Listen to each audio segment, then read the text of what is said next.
podcast is part of the Sports Social Podcast Network.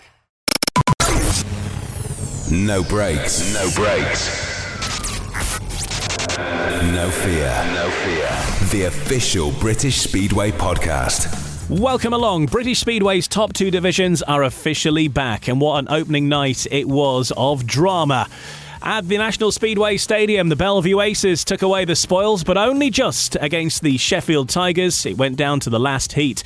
We'll hear from a couple of the stars from that match, Brady Kurtz and Jack Holder. Yeah, great start for the Sheffield boys. You know, most of their first meeting tonight, and to run Bellevue pretty close like that, I think it was a good job. Ipswich took the East Anglian bragging rights with a 47-43 win at Kings Lynn. We'll hear from Anders Rowe, star man for the Witchers. We'll hear from Kings Lynn boss Peter Schroeck. And we'll hear from Chris Louis, who got his cheeky away win to start the season. I'll let you get to the bar and let Dale Elliott get you that point. Bar shut. Unbelievable. I'm joined throughout this podcast by Eurosport's Dave Rowe, who indeed was present at that meeting at the Adrian Flux Arena. We'll also look ahead to some of the upcoming action later this week as well. We'll hear from the Peterborough boss, Rob Lyon. We'll also hear from Wolf stars Broc Nicol and Luke Becker. And somebody combining tree surgery with riding Speedway is Joe Lawlor. He's on the way too. No breaks, no fear. The official British Speedway podcast.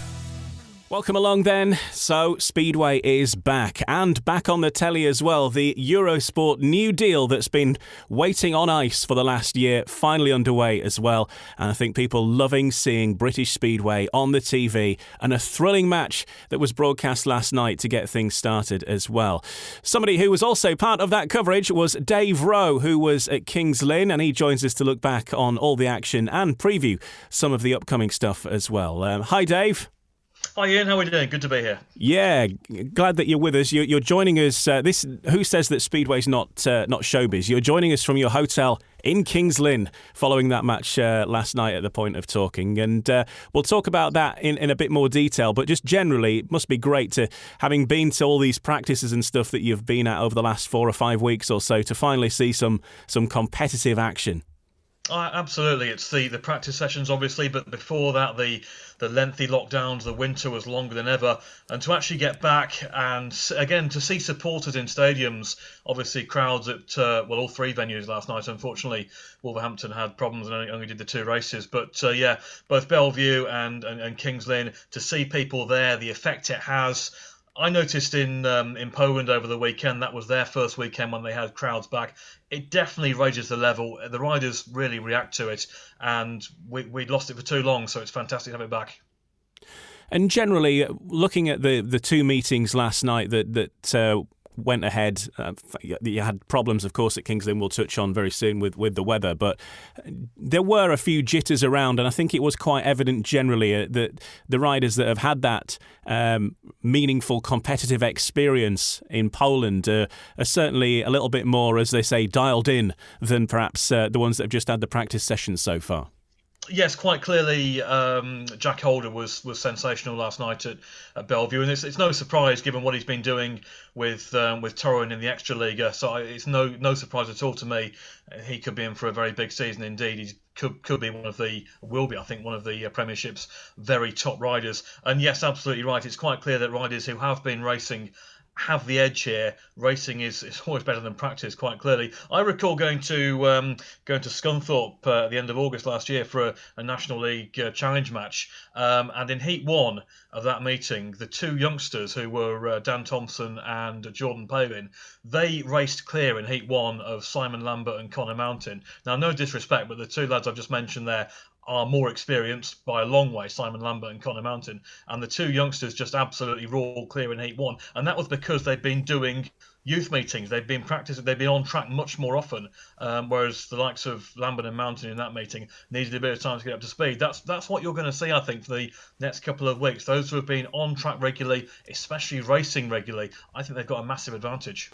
Last night then was our first opportunity to see the new coverage with Eurosport, which is something that's been worked away on for a very long time now, because of course it should have started a year ago. Abby Stevens, the host, she was joined on the centre green with Scott Nichols, Kelvin and Nigel commentating. And you're involved as well, Dave, because you're reporting from the other meeting. The main focus, of course, was the Bellevue match last night. You were at Kings Lynn giving us updates from there. So great to get that started. Yeah, very much so. I mean, the actual the plan for the coverage was of of course, actually put in place probably about 15 months ago. Everything was arranged for the 2020 season. Then, of course, it all got put on ice, and it obviously then got announced in the last week or so as to exactly how things were going to work.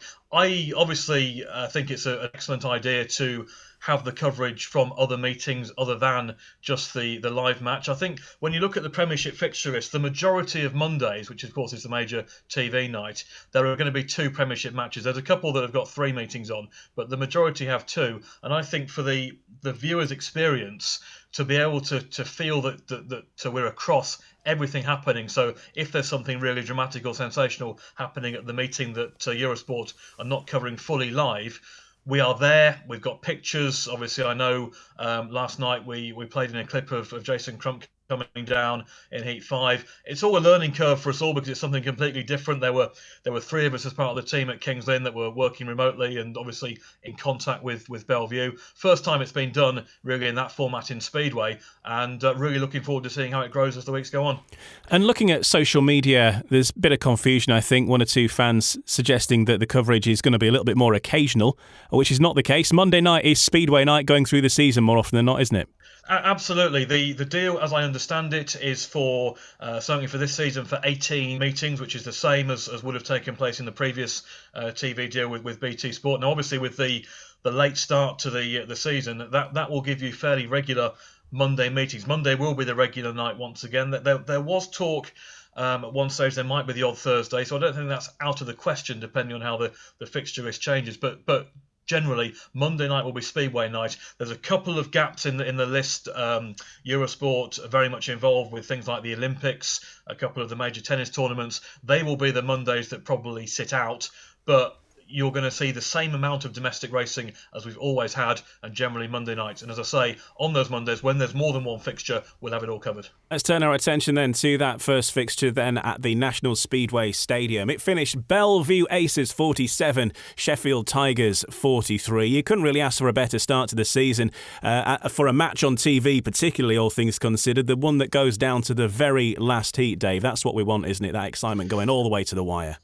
Well, I've definitely heard the excitement, I should say. I couldn't see the footage from Bellevue, but I could certainly hear Nigel and Kelvin. And when Nigel and Kelvin are on the go, you know it's exciting quite clearly. And the Bellevue racetrack always delivers. You will not see a poor meeting at Bellevue. Even if you see a meeting where Bellevue are well clear with a big lead, you'll still see some great racing. The fact they had a close meeting and the great racing was terrific. Great for TV for the opening night, and to go to a last heat decider. And then you get the story with Dan Bewley, who's also been doing superbly well with Roslav in Poland. He beat Bartosz Marzlik at the weekend when he team rode with Maciej Janowski. So for Bewley to win Heat 15 over an absolutely flying Jack Holder, what a great way to start.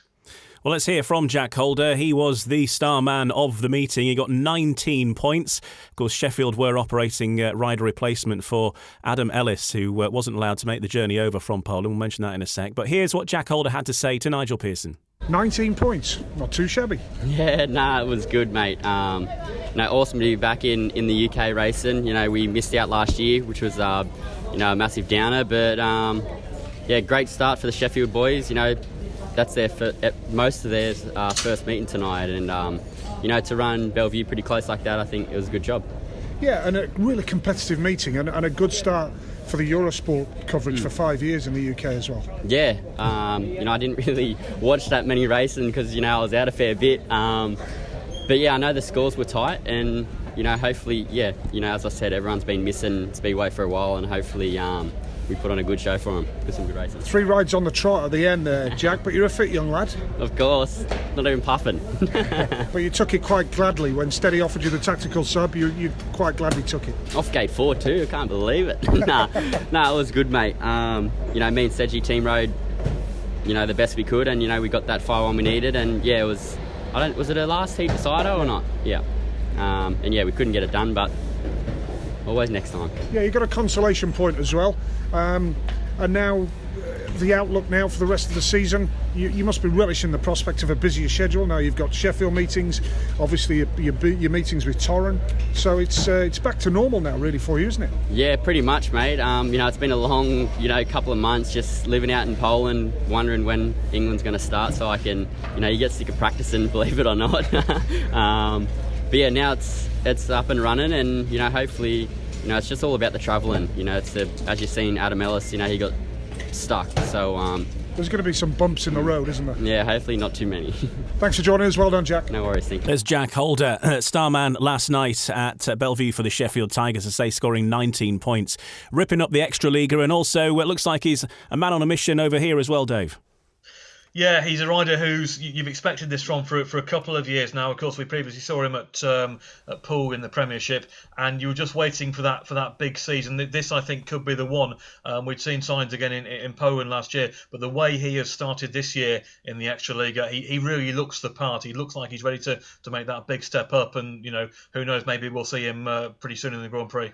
Yeah, he certainly has potential Grand Prix rider written all over it. As does Dan Bewley, actually, by the way. I think we are seeing a start of a new guard forming now, aren't we, for the future of Speedway? I think Dan's worked really hard. Obviously, he had to base himself in Poland last year as well, had a really tough season in the Extraliga, got injured too, which didn't help. And then just at the very end of the season, when I think it was the third, fourth place playoff in Poland, he jumped onto some equipment from Ty Woofenden, and he showed what he can do. And I think those results probably convinced Wrocław to invest even further in him. The link-up with Ty Woofenden has continued into this year, and he is now part of a very powerful Wrocław side when Woofenden gets fit. When you look at what Gleb Chuganov is doing as well in that team, they could have a big season. But the fact that Dan has committed to the UK once again with Bellevue is great news for Bellevue, quite clearly, but it's great news for British Speedway too, because he's a sensational young rider, exciting talent, and he's only on the upward curve. You mentioned Dan Bewley. His bikes do look remarkably similar to those of Ty Woofenden's now, and they are working very closely, sharing sponsors, sharing mechanics, I believe, as well. And similarly with Robert Lambert too, all sharing their knowledge. These upcoming Brits who are really the future of British Speedway, clubbing together can only be a good thing. Yeah, obviously it helps with Woofenden and Bewley being part of the same club. Robert obviously is with Torren, but it's quite clear, and it's been quite clear with Ty Woofenden for a number of years, and I've had dealings obviously within the GB camp, and that when a rider of the quality of Ty Woofenden can see the genuine talent from the youngsters and their genuine will to succeed themselves and the way they're approaching it, that's when the more experienced rider is going to get more involved in helping. And for Dan Bewley to have direct support from Ty within Wrocław, and what Robert Lambert has done for himself and winning the European Championship last year, and now really establishing himself over there, it's looking brighter than it has done for a number of years. That we've got three riders who are winning races and looking like they really belong in Extraliga. Now I know Extraliga is not top of the agenda as far as the UK is concerned, as far as we're watching our own leagues, but to have those three performing potentially on the world stage is really exciting for years to come. Yeah, and it's practicing against that level of rider as well, isn't it? When you're coming up against Bartosz Szmarszlik and Emil Sayfudinov and all these kind of riders that you're going to have to face. If you're going to get anywhere in the GP, you need to have that practice, and that's how you get that practice, is by riding in Poland, and that is why it's so important, along with the cash.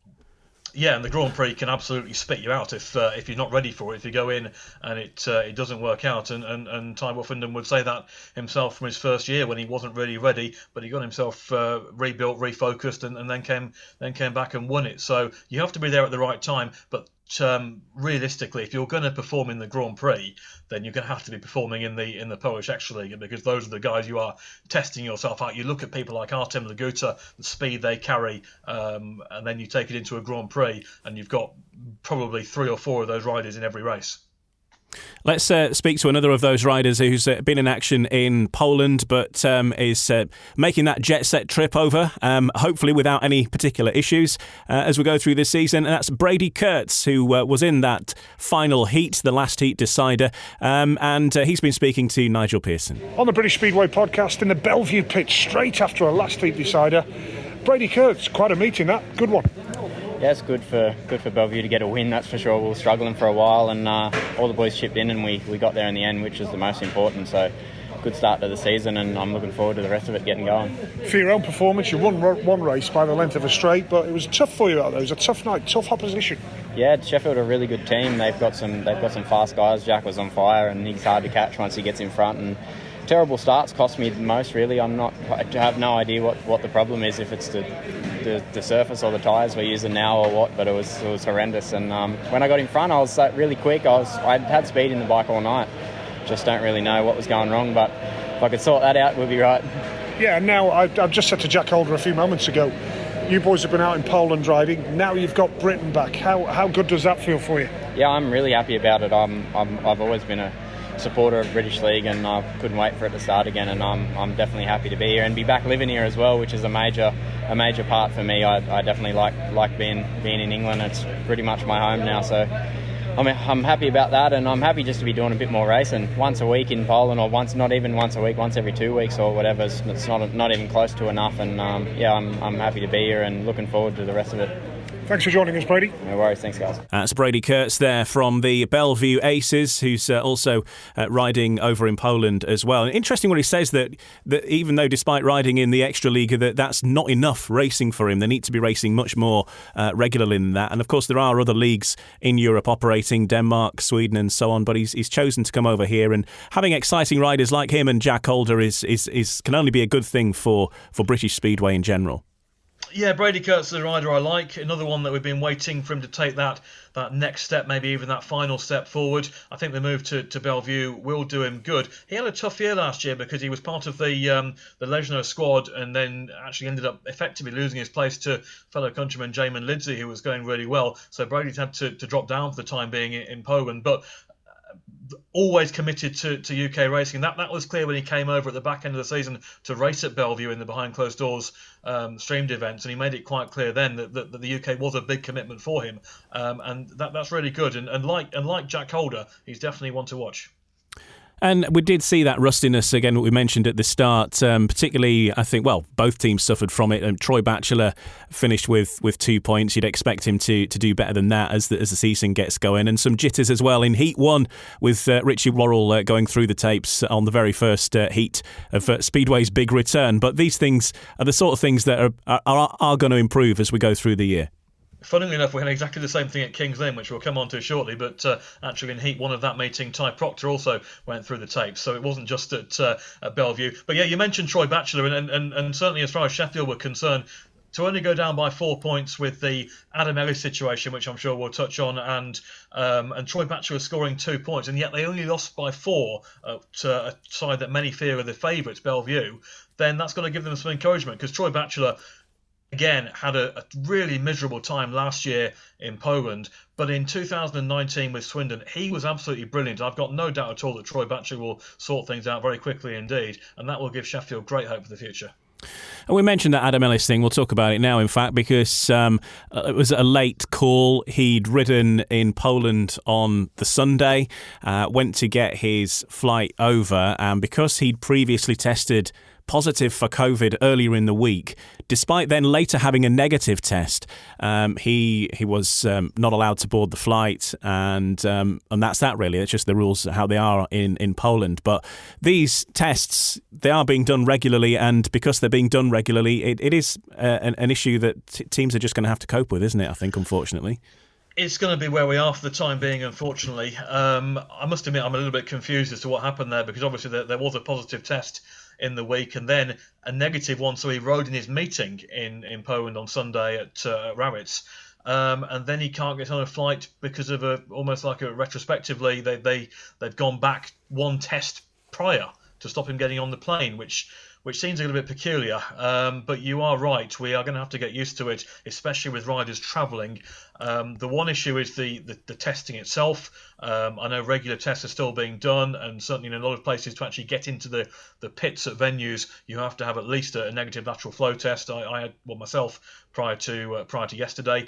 So the testing is the one thing, and then the travel itself is not as clear cut as it used to be. Obviously, flights are only just properly restarting.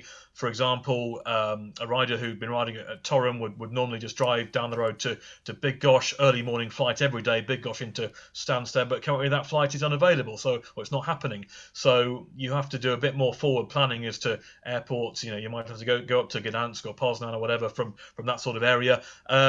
It's going to be a flowing situation over the year. I think from British Speedway's point of view, we want these guys in our league quite clearly. They add plenty to it. We have to accept there's going to be certain occasions when they are just not quite available, and therefore, we have to ensure the regulations, I'm sure we allow for facilities to take place to make sure these meetings can happen and teams are not totally decimated because of something completely out of their control. Of course, earlier in the year, we didn't know what the restrictions were going to be like, what the world's going to look like. It's always changing.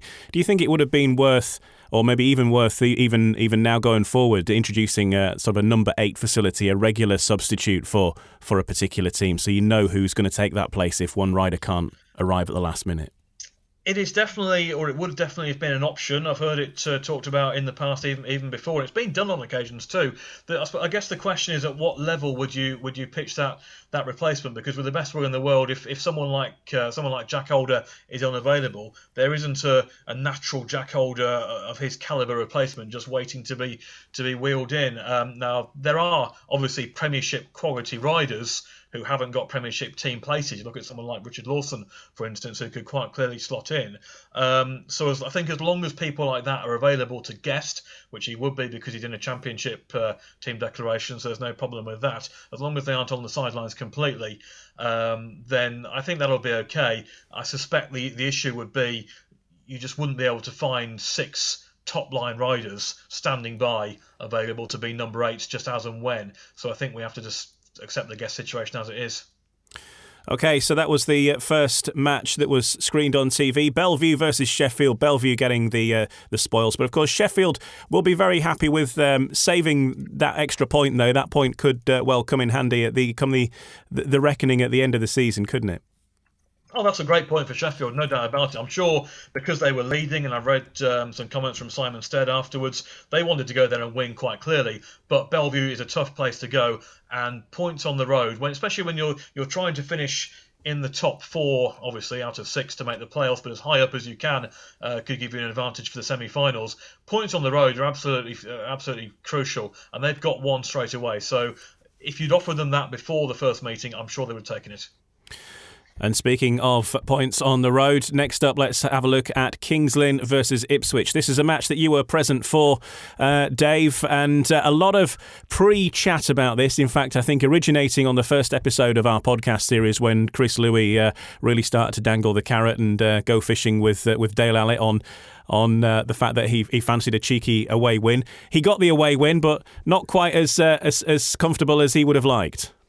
Yes, quite remarkable, really. They talked, as you say, a lot in the media going forward, and Chris's talk and Richie Hawkins' talk was clearly based around the fact that at that stage they had Nikolai Clint in their team, and they had Jordan Stewart in their team, and the fact that Nikolai now isn't going to be competing for Ipswich, and the fact that that Jordan Stewart wasn't available for Monday night, I think most observers, most neutral observers, would have expected a Kings Lynn victory in that meeting. It didn't happen, and it was a classic case of a home team, I think, being confused or certainly racing in unfamiliar conditions. Buster Chapman did an outstanding job there to get that meeting on after we had a mega downpour at about 3 o'clock, but that was no problem because the track just dried out. But then when it poured down again about 6:15, then he had to do some real work to make sure the meeting went ahead. We went ahead at about 8:15, but the key was, and you've seen it so often, when the track conditions are somewhat unusual, they were perfectly raceable, but unusual, it's always an advantage for the away team. That's what happened. Ipswich went 16 points in front after Heat 9, so the meeting was done and dusted. And then as the track improved, or certainly became more normal as far as Kings Lynn were concerned, that's when they came back late on and eventually restricted Ipswich to 3 points from the meeting rather than 4. So Kings Lynn will take some encouragement from the likes of Craig Cook and Eric Riss later on. But again, if you'd offered Ipswich 3 points before that meeting, I'm sure they'd have taken them. Well, one of the star men last night for Ipswich was Anders Rowe, and he's been chatting to Ryan Guest. Well, Anders Rowe, Premiership debut this evening for Ipswich, 12+2, standout rider of the night, match-winning performance. Got to be delighted. Yeah, it's not too bad. was not what I was expecting, if I'm honest with you. But yeah, I was just having fun really, and obviously my dad's a mechanic, and we're just having fun on the way and stuff, and just make it fun, and that's how I work best, and it proved that tonight. And when it started raining before, I knew that we're into some big points here tonight, because I love riding in that sort of conditions, and when the other boys don't like it, I sort of thrive in that, and let's go for it and let's get on with it and let's race. And yeah, I showed that tonight and made some really good starts. I wasn't expecting. I changed a couple of things in the winter, and on the start on the clutch side, and wow, yeah, and just I'm riding. You wouldn't think it, that engine that I rode tonight is the one that I started my. I was raced at Somerset, and I've never changed it, and just improved myself. So yeah. Yeah, you've been saying in the build-up to this season, obviously all the experience you've been picking up abroad, both on and off the track, been saying how much you thought it would develop you. It's only one meeting, you've got to keep your feet on the ground, but what a way to start the season. Yeah, definitely. I like to keep my feet on the ground and keep myself level, because one meeting you could be doing what I've done tonight, and next meeting you might not be. So I'm being optimistic, and just having fun and just making it fun. And I'm sure I'll get a couple of messages tonight from the clubs abroad. We'll see what happens, and just keep me on flat ground, as they say, and just get on with it into the next meeting. Yeah, from the team perspective, disappointment in the end not to get all 4 league points that were available. Nevertheless, got the away victory that you came here for. Yeah, definitely. Top man. Thank you. Yeah, definitely. It's a shame that we didn't get the 4 league points, but we won by quite a bit, I think. And it just proved tonight we weren't a full strength team. And watch out when we are a full strength team, because I think we're quite the underdogs, especially. So we'll just see what happens. And we've still got Jake Allen and Jordan Stewart to come in the team. So we just see what happens, and just go with the flow. Landers, congratulations on an unforgettable Premiership debut. Thank you very much. It's Anders Rowe, starman yesterday for the Ipswich Witches. Our starman on this podcast is Dave Rowe. Any relation, Dave? I'm afraid not. That would have been quite good if he was, judging by how he rode. But yeah, he was absolutely fantastic, a real eye-opener. I know for a long time he'd been badgering Alan Rossiter for a chance at Swindon, and he would have had that had Swindon gone to the tapes last season. But the progress he's made since really the back end of 2019 is quite clear. He rode in a test match at Kings Lynn, ironically, in the wet towards the back end of that season, and did well. Clearly made use of last year when he was went out to live in Poland for 3 months, and clearly made plenty of progress there too. And it was all there for all to see last night. It was the style he had, the way he attacked the track, attacked a grippy track, and just looked like he totally belonged in that league. I tell you what, he was so good that I even gave him an extra ride during that meeting, because he just seemed to keep on winning. And Richie was obviously switching reserves to get the best use out of things. But it just felt like every time he went out on track, he was going to, particularly early on, he was going to beat one of the Kings Lynn top riders. And that's extraordinary for a reserve making his Premiership debut. So again, most definitely one to watch. And I'm sure that Redcar in the Championship will be very pleased with what they're seeing there. Yeah, and I say, especially being at reserve, that's going to be a trump card for Ipswich, especially considering that their team's not fully present yet, that they can use him so much through the course of a meeting if he's on that kind of form. Yeah, I think you have to. You look at the Ipswich team, and I think the way Nikolai Clint has been riding in the last couple of years, and again has started this season, you have to say that that's a big blow to lose Nikolai Clinton. That's with all respect to Jake Owen, who had a really good season with them a couple of years ago. But if they were concerned about a slight shortfall there, well, maybe Anders Rowe will pick it up at reserve, or if he moves into the top 5, somebody else will move down. I know it's only one meeting. There's a heck of a long way to go, and that was one meeting in somewhat unusual conditions. But everything about him in that meeting looked absolutely right, and he's in for a big year, I think. And for Kings Lynn, as you mentioned, it was a slow start that cost them, because they got going 3-5-1s on the bounce in the final 3 heats that really closed the gap in that scoreline. But prior to that, Ipswich were romping away with it after a great start. Yeah, Ipswich were fast skating. That made the difference in the first 8 heats. But they also rode the track very well indeed. Particularly their first half laps, they made good decisive moves in the right places. And you had the feeling that Kings Lynn were struggling for setup. They'd had their press day the previous week, obviously in completely different conditions. And for example, Craig Cook in his first 2 rides really struggled, was some way adrift. And then in his last 3, he was back to the Craig Cook that we all know. So they will take something from the closing stages if they think that the way they rode in the last 4 or 5 heats was in conditions more what they'd normally expect, then that's decent for them. But losing a local derby like that and getting off such a bad start is nothing like what they expected, and that will probably be their overriding emotion. Well, the team boss Peter Schroeck has been speaking to Ryan Guest. He feels that although they got beat, he feels perhaps they got the moral victory in stopping Ipswich taking all of the points after that slow start cost them. That's how I feel. I feel like they went away with nothing at the end, sort of thing. Even they got something, but that extra point was important to me, sort of thing, because that could make all the difference at the end. They woke up to the party a little bit earlier than we did. Especially from the gating point of view, and then it was a lottery out there because the track was quite difficult at first. But then it sort of started, the boys started sort of finding the right setups and one thing another, and, we got there at the end. So, I'm quite pleased overall. Like you say, so it's a strange feeling, strange atmosphere at the end of it, because Ipswich were more or less in control throughout, dominated the fixture, but those 3-5-1s to round the meeting off make it seem much closer than it was. But like you say, so many positives Kings Lynn can take for the rest of the season. It was, and then we had a little bit of... we were unlucky with Louis being in front and having a puncher, sort of thing. It's just... I think we had everything tonight you could get, but overall... that's why, I put Cookie and Eric back into Heat 15, because I need 3 heat leaders, who are going to do the business for me. And the confidence is quite high with those 3 now. Thomas, I knew he was good anyway. So, overall, it's been a fabulous night for Speedway, I think. Yeah, after all the build-up, after everything everyone's gone through over the past 12, 18 months or so, not just to have live Speedway, to have spectators back in as well. It has been a night that will be remembered in the end. I would like to think so, because everybody was sitting on tenterhooks, because COVID is obviously here, and and it's still here, and to be able to do what we're doing, I think is a godsend, really, and I think everybody is. For everybody to come out and support what we're doing, it just shows you that Speedway, has got a place in this world, sort of thing. And I feel very strongly about it. And, especially British Speedway, is, I think, with all the youngsters what we got and one thing and another, it is on the up, sort of thing. So we're not where Poland is, but Poland is Poland. We're in England. And, overall, I think we're going forward. Dave, what do you think about what Peter's saying there? He's suggesting, of course, that they've gained a point almost by not getting beat too heavily.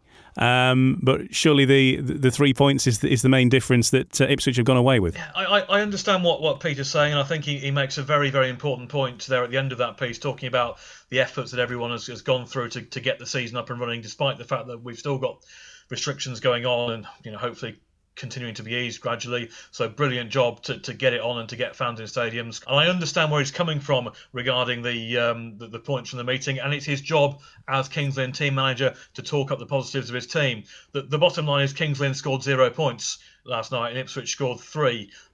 They're taking the positive that Ipswich didn't get 4. I think you would be happier, obviously, if you were an away team making a late comeback with 3-5-1s on the bounce at the end to snatch an away point, to put a point on the board. I think the fact that Ipswich took a 3-point advantage in the league table over Kings Lynn could still be really significant. I understand that it wasn't 4, so that's effectively a point gained if you look at it that way.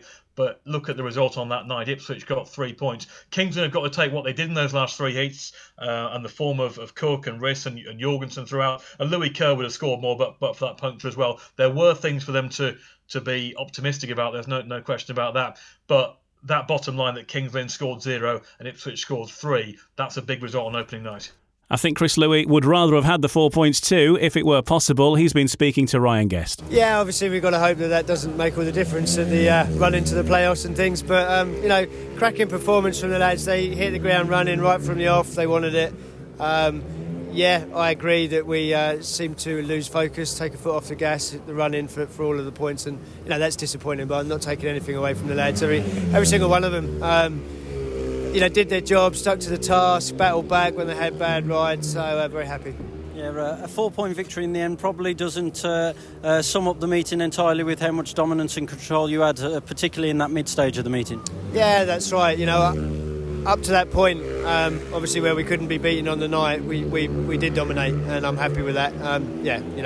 We've been through it. Disappointing not to take all 4 points, but hey, it's first meeting away from home, local derby against the old rivals, Lynn. I'll take the win. Yeah, I think it's fair to say the Anders Rowe standout rider of the night as well.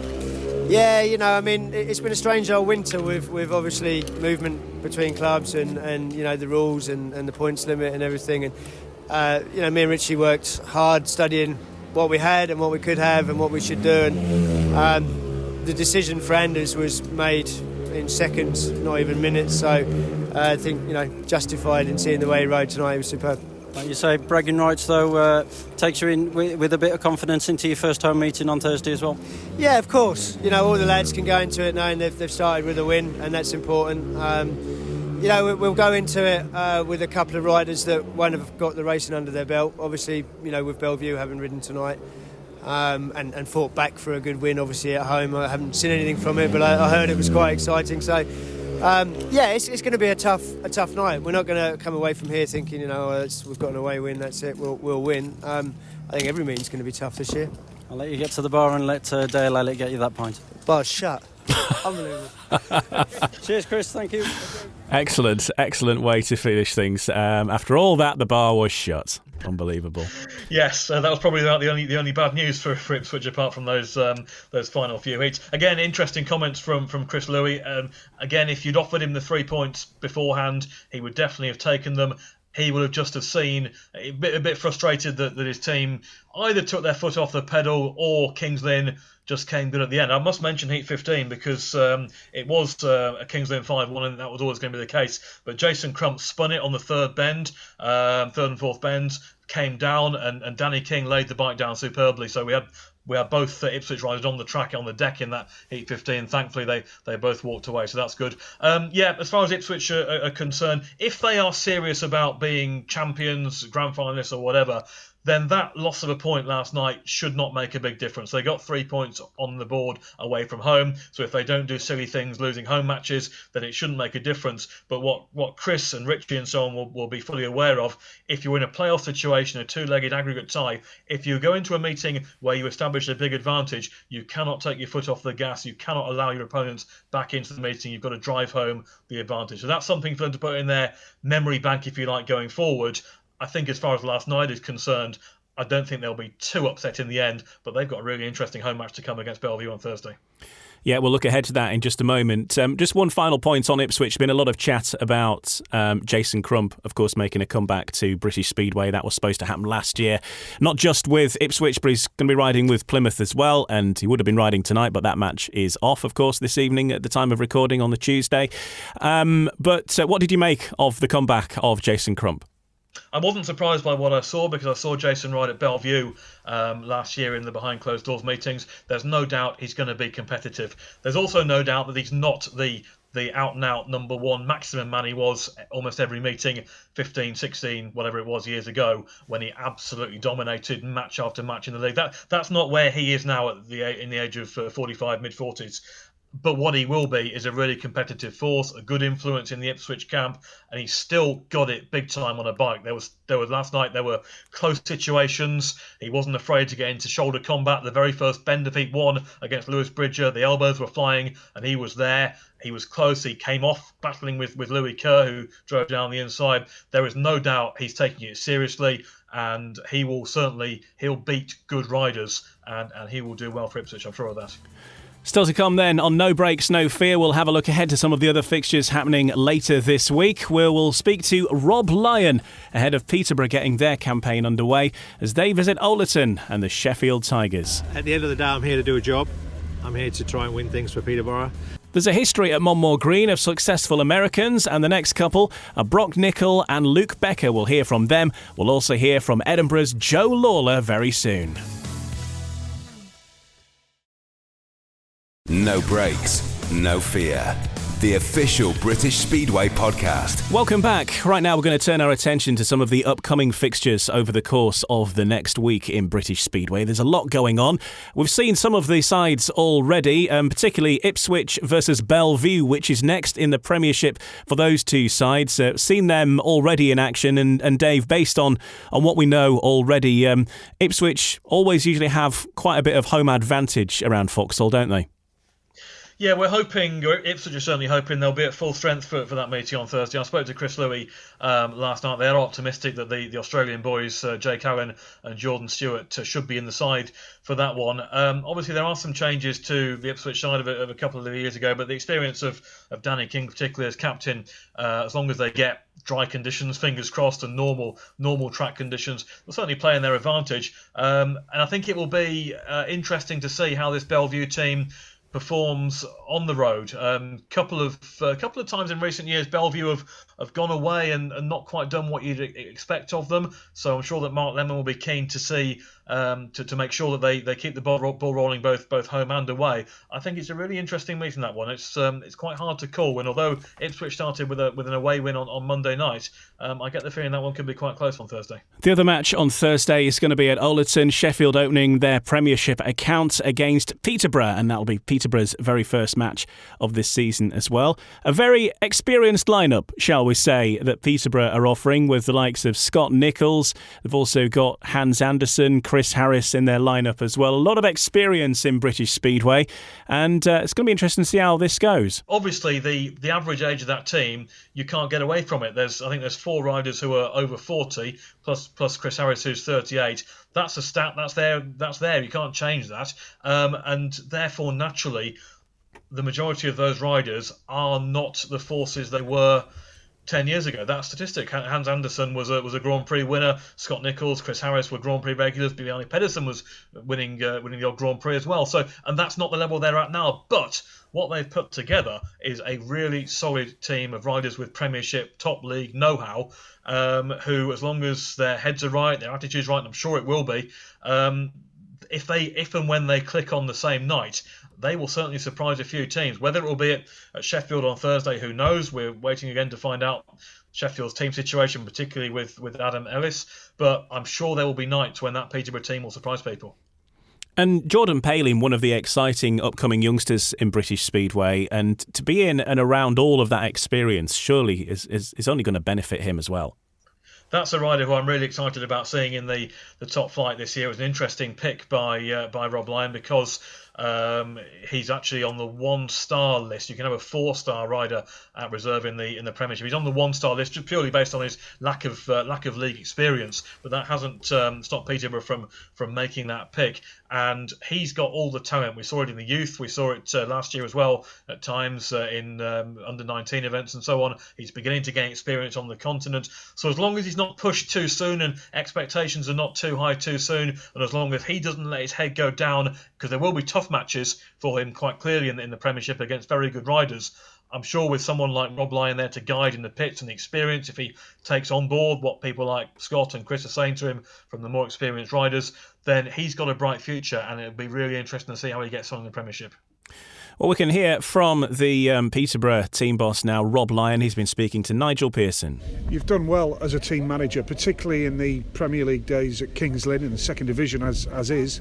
And you had a spell as Great Britain manager as well. You've actually managed your country. So is there a sense of pride looking back at your career as a manager so far? Yeah, there is, without a doubt. It's very much so. It's something that you can be proud of as you go forward. But I think there's a lot of, for me, there's still some targets and aims that I want to fulfil in Speedway, and hence why I'm stood here today talking to you, really. And I'd like to think we can have some success at Peterborough, and it's nice to try and do something at somewhere else rather than just one track. and the opportunity arose to come here, and it's up the road for me, so it's all fitted nicely. So yeah, hopefully we can bring some more success back to Peterborough. It's been a while since they've won anything, I believe, so yeah, we'll see how we go. Rob, I've got to ask the question. Outsiders looking in would say, well, hang on a minute, there's two rivals in the Premiership here, Kings Lynn and Peterborough, that are owned by the same man in Keith Chapman. Now, just explain to us how the clubs run themselves, how they're independent, and the rivalry, certainly between the fans in particular, is still live, isn't it? Yeah, I mean, it's in some ways it's a positive in that you can control both tracks with one promotion in reality, but on the sort of the flip side of that, you're right, the rivalry between the fans and obviously you have conflict between officials and stuff like that, so it can be tricky, but I think overall it's not a bad thing. Obviously from my point of view, I concentrate on what I do and what my job is, and that's to manage this team, and but there are people in the sort of the structure of the promotions, if you like, that help out, and I think it'll work fine. And will it be a strange feeling for Rob Lyon to face Kings Lynn Stars? It certainly will, but at the end of the day, I'm here to do a job. I'm here to try and win things for Peterborough. I had a lot of fond memories at Kings Lynn, obviously, but and my family are Kings Lynn supporters, which is going to make it tricky. But my job is here to do well for Peterborough, to do the job for Peterborough, and that's what I'm focused on. And that includes, obviously, unfortunately, for Kings Lynn fans, that includes trying to beat Kings Lynn home and away. So, it won't make any difference to me whether it's Wolverhampton or Kings Lynn on the night. It's all about what I can do for Peterborough. So when you turn up at the Adrian Flux Arena or Stars go to the showground, you're going to be absolutely determined to put one over your former club. Indeed I am. As I would be if I go to Sheffield or Bellevue. It won't make any difference to me in that respect. Like I say, I'm here to do a job, and hopefully I can do it to the best of my ability and bring some success to Peterborough. How do you reflect on your time as Great Britain manager, Rob? Because I've said this to Alan Rossiter, whatever happens in life from now on in for yourself, for Roscoe, it can never be taken away from you that you led your country. It's a proud time. It was a proud moment for me to be offered the position, and it was a strange time. We had some great times and great moments, and certainly qualifying for the World Cup at Kings Lynn and nearly getting a medal in Denmark, which hadn't been done for quite a while at that time. Promoting some of the kids. It was great. It was a good time. Frustrating as well, because I could have continued in 2011 and chose not to. I had some disagreements with the BSPA and of how it was run, and which was a shame, because if we could have built on what we achieved in those 2 years, it would have been probably even better than that. But that's the way it is. That's life, and that's how things work out sometimes. But yeah, you're absolutely right. It's a proud honour, a proud moment for anyone to lead their country. So it'll always be with me, and yeah, you never know. One day it might happen again. But it's we had some success with it, limited as it was, but it was good. I enjoyed it. Thanks for joining us, Rob. Great to see you as always. Thank you. Cheers, Nigel. Yeah, Rob Lyon, a key face and figure in Speedway in years gone by, and great to have him back involved again and at the top level as well, managing Peterborough. It's brilliant news to have Rob Lyon back as team manager. He's always kept in touch with the sport. He's been involved in some of the youth progression systems over the last couple of years while stepping away from active day-to-day management. His record at Kings Lynn, especially at championship level, was incredible back in the mid-2000s. He was also, of course, in charge when they stepped back up around a decade ago, and they had some good years there. Very, very, very astute team manager, knows the scene, is very serious about his research and tactical awareness. It's definitely going to be a boost to have him back, certainly a boost for Peterborough. And yes, it's interesting comments he made, and there's certainly a lot of people would say it's a shame he didn't carry on with GB for at least a couple more years, having put some building blocks in place there, but there were obviously reasons why that didn't happen. But we certainly need people like Rob Lyon in team management, and I think his presence at Peterborough can only be a bonus for them. Good luck to the Peterborough Panthers. They kick off their Premiership campaign with a trip to Olerton Stadium on Thursday. Sheffield Tigers versus Peterborough Panthers. Right now, let's turn our attention to the Championship and to the Edinburgh Monarchs, who line up with another strong side this season, another team that are widely fancied to have a decent year in 2021. One of their recent recruits is Joe Lawlor, who will also be riding for the Leicester Cubs in the National Development League. He's been chatting to Nigel Pearson. This interview starts chatting about Speedway and ends with Nigel trying to get a quote for some trees chopped down. Here he is. Joe, Edinburgh in the Championship. How did you feel when you got the call to go up to Armadale? I was buzzing with it, yeah, mate. I sort of, when that happened with Redcar and they let me go, I sort of had a bit of demons in me, and I was started to think that I'd fell out of love with the sport. But then a couple of days went by and I just thought, no, this isn't me. I'm not done. This is just, and it's built a. I don't know, it's brought some fire out of me, and I'm just eager more than ever now to achieve what I know that I can. And Edinburgh, a very professional promotion, of course. They've been there a long time. Loyal supporters as well. It's a well-run club. You must be looking forward to racing for them. Yeah, definitely. I've been up to Edinburgh a few times. Kevin Woolbert used to stay a lot at my house, and I used to go to a lot of the meetings, and everyone's dead friendly, and I've not got a bad word to say about them. So yeah, it should be good. And they want to win titles, so that's what I want to do.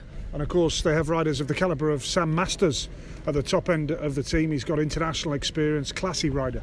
Yeah, definitely. I didn't actually know the team until they announced it, and when I seen it I thought that is a good looking team. There's some strong teams, like I said.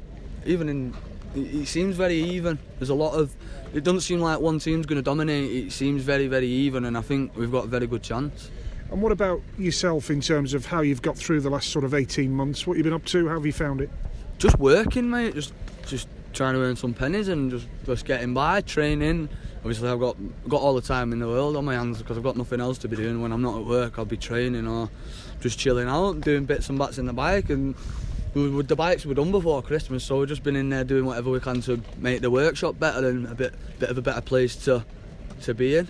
So during lockdown, when it was dark and miserable and freezing cold, and you just occupied your time by concentrating on your physical work, your training, and working on the bikes at the same time? Yeah, definitely, because it's like, even just, I train 5-6 times a week, but I don't really need to, because the job that I do, tree surgery, I'm carrying logs and climbing trees, you know what I mean? It's a full body workout, like, so, but I have been keeping fit, and I think I'm definitely fitter than ever in the brain as well, and the bikes are 100% in the best condition they've ever been in, so there should be no reason that I don't really push on this year. Tree surgery, right, interesting. So is that at people's houses? Is it in public spaces like parks or? Some are different. I was doing a job in Dovestones the other day in like a big farm, and so all sorts of different stuff. I do a bit of everything really. I do landscaping as well. I was working for a guy and he sacked me 2 weeks before Christmas, but he weren't paying me right and he was treating me like I was depressed, and I just thought, you know, and he got rid of me 2 weeks before Christmas, and I just thought, you know what, I'll start up on my own. I know how to cut a tree down. I'm not brain dead, do you know what I mean? I don't think so anyway. So I just started up on my own, and the first job I was on 50 quid a day for this guy, and I was grafting my backside off for him. And the first job I'd done, I earned 850 quid in a day. Well, there's a difference. So that was like 4 weeks' wage, you know what I mean, in a day, and I thought, why haven't I done this since I left school? You know what I mean? Fair play to you, well done. So, what's it like trying to get a tree down then? What's the tallest tree that you've brought down so far? Well, I say I'm a tree surgeon. I do cut them down, but when it comes to big ones, and you got to lower the branches and stuff like with ropes, you know, instead of letting them crack. So if it's a job where I'm earning a few bob off it, I just get someone in, a qualified climber, pay him 150 quid for the day, and I don't have to worry about breaking anyone's fences then.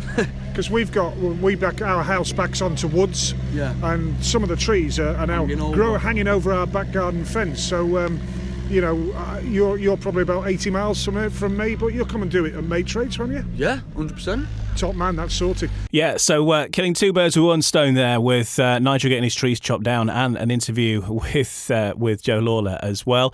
Edinburgh, one of the widely fancied teams, Dave, and they're always tricky, especially at home, aren't they? There's a lot of home advantage for the Edinburgh Monarchs. Very interesting fixture to start off with. Edinburgh, very, very strong top three indeed, with Sam Masters, who's out-and-out championship top man. Richie Worrell, who of course rode for Leicester a couple of years ago and really hooked that track up, knows how to get round. And a rider I like also is Josh Pickering, the third heat leader.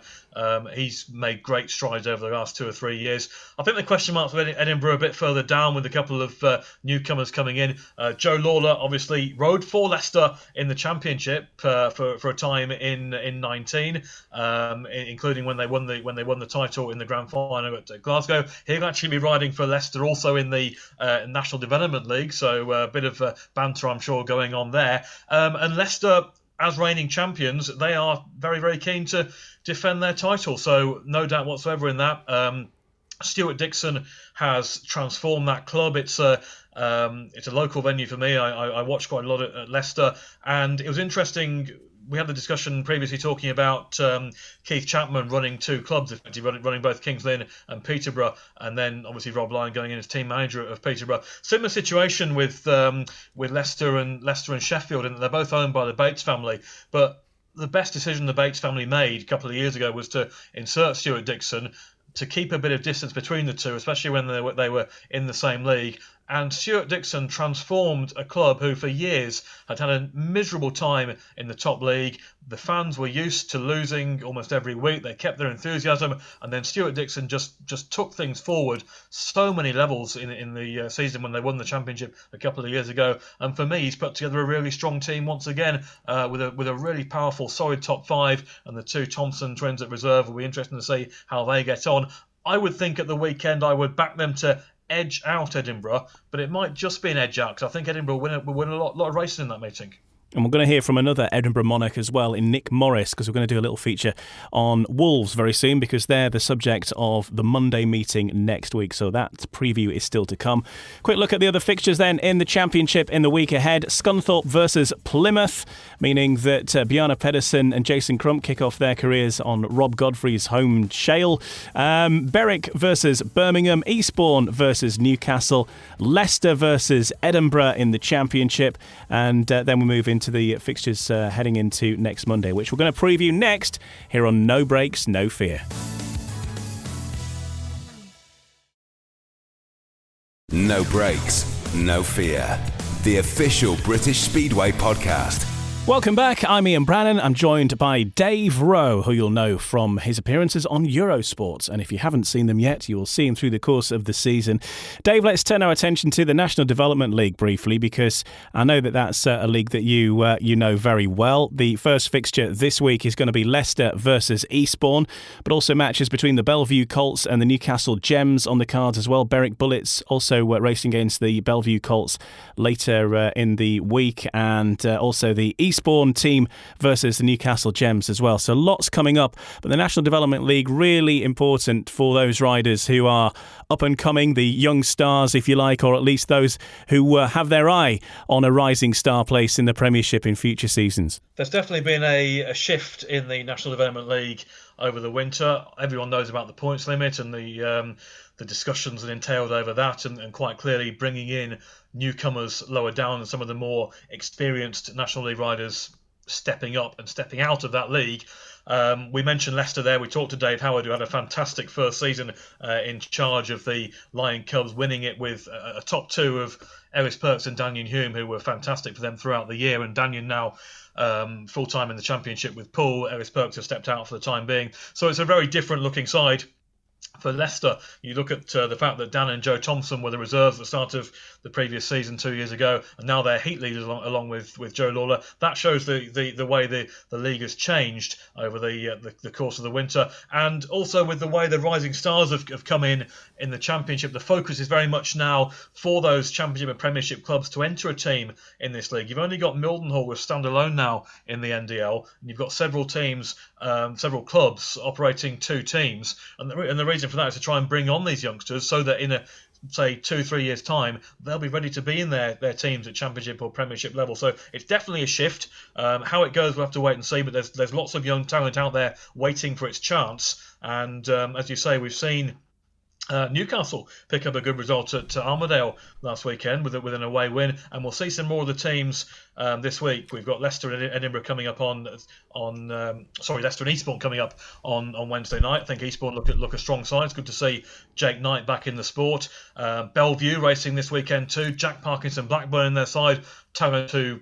It was a real shame to see him go away, and now he's back, so that's good to see. And I know Eastbourne and Newcastle have a home fixture on Saturday after their championship meeting. So yeah, lots to look forward to in the National Development League, and I'm sure there'll be some new stars made during the year. Absolutely. We'll keep a close eye on that, and more to come from the National Development League over the coming weeks here on the podcast as well.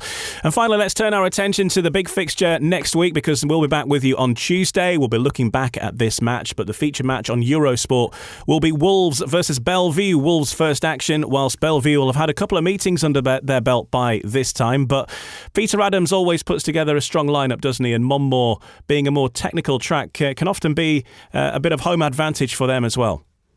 Yes, I recall when Wolves and Bellevue met in the grand final 3 or 4 years ago, and Wolverhampton absolutely blitzed it early on against Bellevue with that Norwich home track advantage.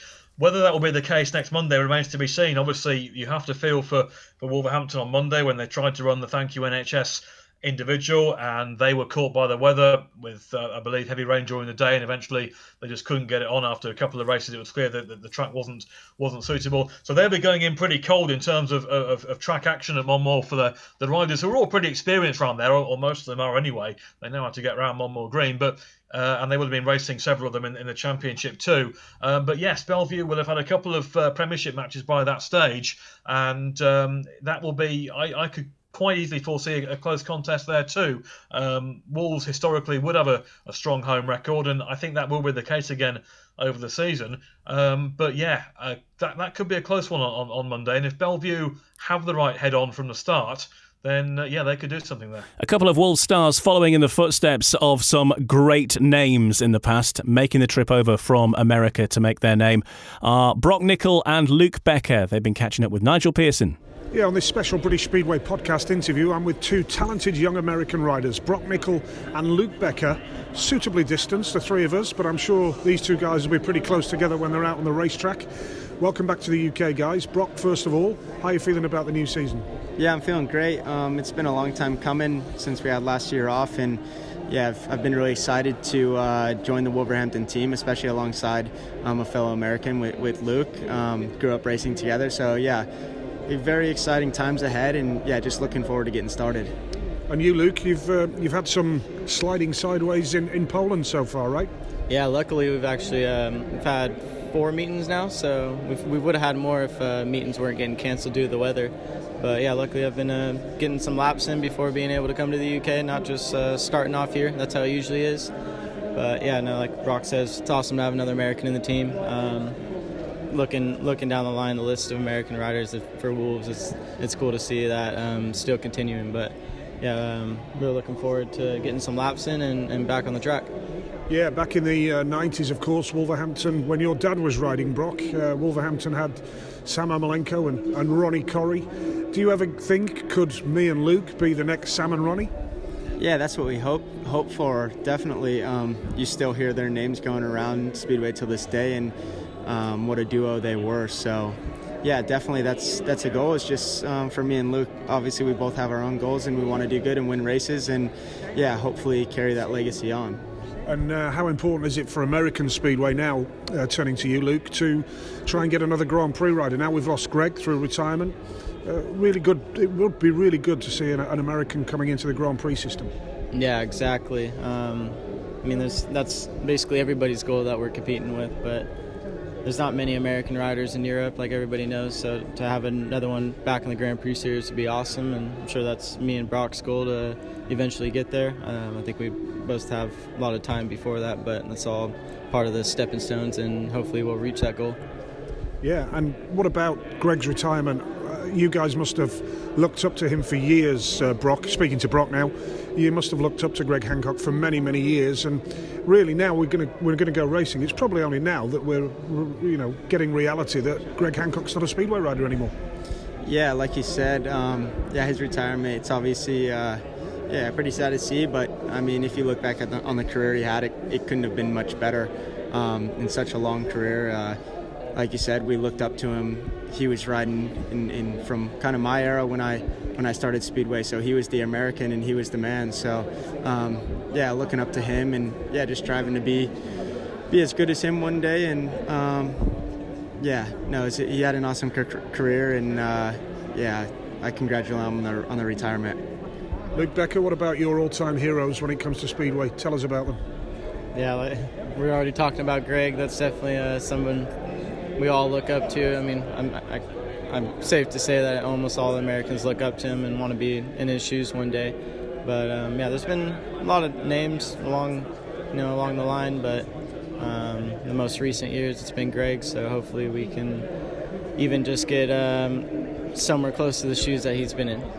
Guys, it's great to see you today. Broc, Luke, wish you both well with Wolverhampton, and both on your individual seasons as well, because I know you got big goals this year. So all the very best. Have a good season. Thank you. Luke Becker and Broc Nicol speaking with Nigel Pearson. And Americans have had quite a lot of joy, haven't they, on the Monmore circuit? It's quite a tight track. They grow up, certainly in California, on fairly tight tracks as well. And those two, under the watchful gaze of Greg Hancock, surely have a big future ahead. Yes, and Wolverhampton are hoping, obviously, that they can follow in the footsteps of Sam Malenko and Ronnie Corrie from back in the day. And the Americans really love it round Monmore. We saw it for years and years, the battles between Ermolenko and Corrie and Hamill and Hancock when they rode for Cradley and then Coventry.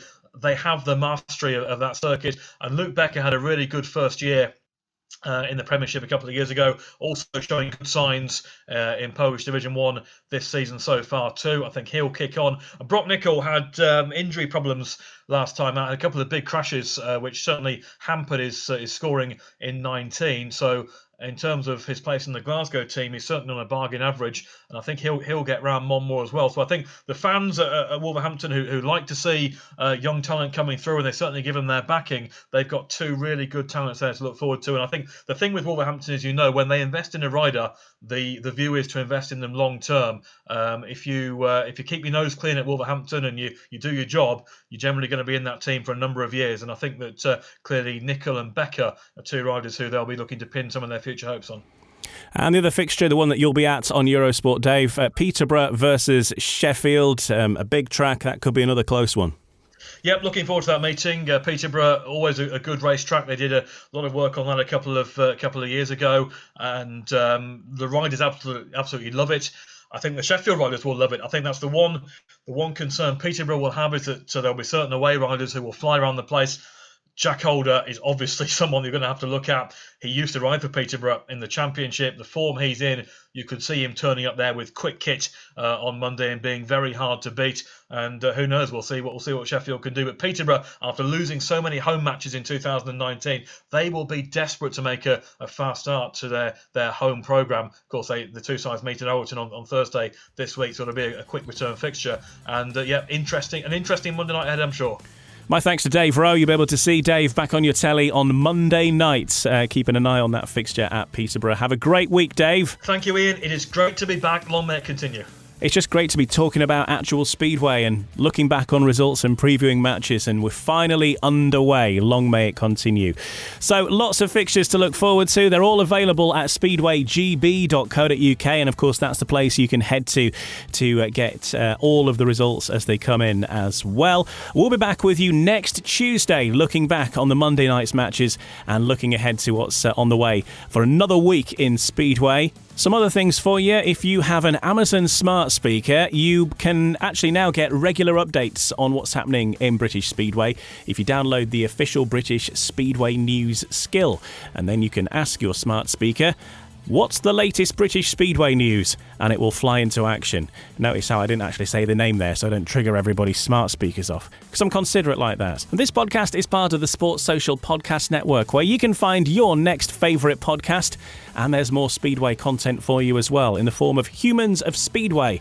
And on that podcast, what we do is we have a look at different individuals. The most recent, though, is looking at an organisation, the Speedway Riders Benevolent Fund, because as everybody gets excited for the start of Speedway, unfortunately, some of those riders starting the season season will end it injured, and that's where the world's only charity dedicated to injured Speedway riders comes into its own. You can hear from the chairman, former referee Paul Ackroyd, and a rider who has certainly benefited from their work, Mitchell Davey. That is the most recent episode that's available right now. And we'll be back with you next Tuesday. Have a great week. This podcast is produced by Nigel Pearson Media Limited for British Speedway. No brakes, no fear. The official British Speedway podcast. This podcast is part of the Sports Social Podcast Network. Sports Social Podcast Network.